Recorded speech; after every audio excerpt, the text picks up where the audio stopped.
ଯେତେ ଅଧିକା ସମୟ ବୁଟ ଆମର ବତୁରିବ ସିଝିବା ପରେ एकदम ସଫ୍ଟ ଲାଗିବ। ସେଥିପାଇଁ ମୁଁ ଆକୁ ଓଭରନାଇଟ୍ ବତୁରିବା ପାଇଁ ଛାଡ଼ି ଦେଇଥିଲି।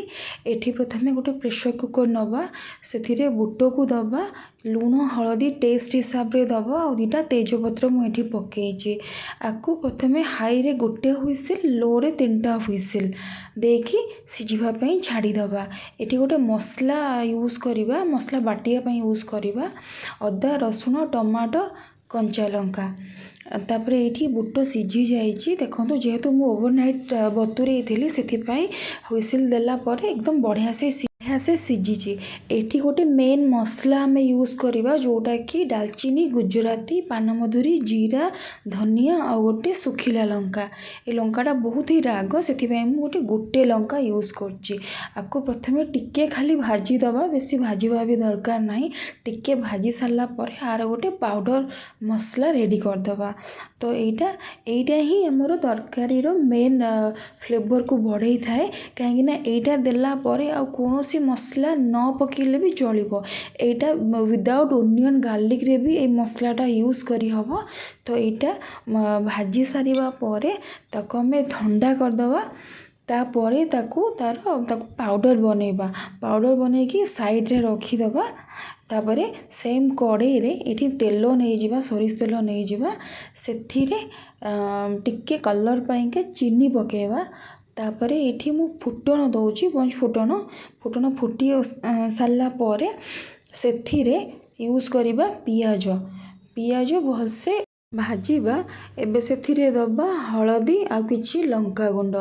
ଏଇ ଷ୍ଟେଜ୍ରେ ହଳଦୀ ଆଉ ଲଙ୍କାଗୁଣ୍ଡ ୟୁଜ୍ କଲେ ତରକାରୀର କଲର୍ଟା ବହୁତ ହି ଭଲ ଆସେ।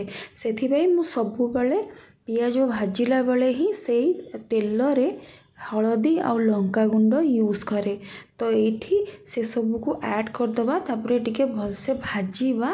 ଯେଉଁ ଅଦା ରସୁଣ ଟମାଟୋ ଆଉ କଞ୍ଚା ଲଙ୍କା ୟାର ଯେଉଁ ପେଷ୍ଟଟା ମୁଁ ରେଡ଼ି କରିଥିଲି ସେଇଟା ଏବେ ମୁଁ ସେଇଠି ଦେଇଦେଉଛି। ଦେଇକି ତାକୁ ଟିକେ ଭଲସେ ଭାଜିଦେବା କଞ୍ଚା ବାସ୍ନା ଯିବା ପର୍ଯ୍ୟନ୍ତ।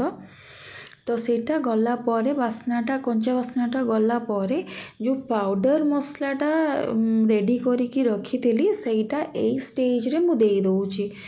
ତ ଏଇଟା ଦେବା ପରେ ତାପରେ ତାକୁ ଭଲସେ ମିକ୍ସ କରିଦେବା ଆଉ ଟିକେ ତେଲ ଛାଡ଼ିବା ପର୍ଯ୍ୟନ୍ତ ଭଲସେ ଭାଜିବା। ଯେହେତୁ କାବୁଲି ବୁଟ ଭଲସେ ସିଝି ଯାଇଛି, ଟିକେ ତାକୁ ମାନେ କଚୁରିରେ ତାକୁ ଟିକେ ଚାପି ଦେଲେ ସେଟା ଟିକେ ନରମ ହେଇଯିବ ଆଉ ତରକାରୀଟା ବି ବହଳିଆ ହେବ। ତ ମୁଁ ଏଇଠି ସିଝା ବୁଟକୁ ସବୁ ସେଇଥିରେ ଦେଇଦେବା। ତାପରେ ତାକୁ ଭଲସେ ମିକ୍ସ କରିକି କିଛି ଟାଇମ୍ ପାଇଁ ଫୁଟିବା ପାଇଁ ଛାଡ଼ିଦେବା। ତାପରେ ଫୁଟି ସାରିଲା ପରେ ତାର କଲର୍ଟା ଦେଖନ୍ତୁ ଏମିତି ଆସିଛି। ଆଉ ବିଶ୍ୱାସ କରନ୍ତୁ ତାର ଯେଉଁ ବାସ୍ନା, ସେ ଯେଉଁ ମସଲା ପାଉଡ଼ର ମସଲାଟା ୟୁଜ୍ ହେଇଥିଲା ତାର ବହୁତ ହି ବଢ଼ିଆ ବାସ୍ନା ଆସୁଥିଲା। ଏଇଠି ରେଡ଼ି ହେଇଗଲା ଆମର କାବୁଲି ଚଣାର ତରକାରୀ। ତାପରେ ମୁଁ ଏଠି କଟା ଧନିଆ ପତ୍ର ତା ଉପରେ ମୁଁ ଏଠି ଦେଇଦେଇଛି। ଆଶା କରୁଛି ଭିଡ଼ିଓଟି ଆପଣଙ୍କୁ ବହୁତ ଭଲ ଲାଗିବ।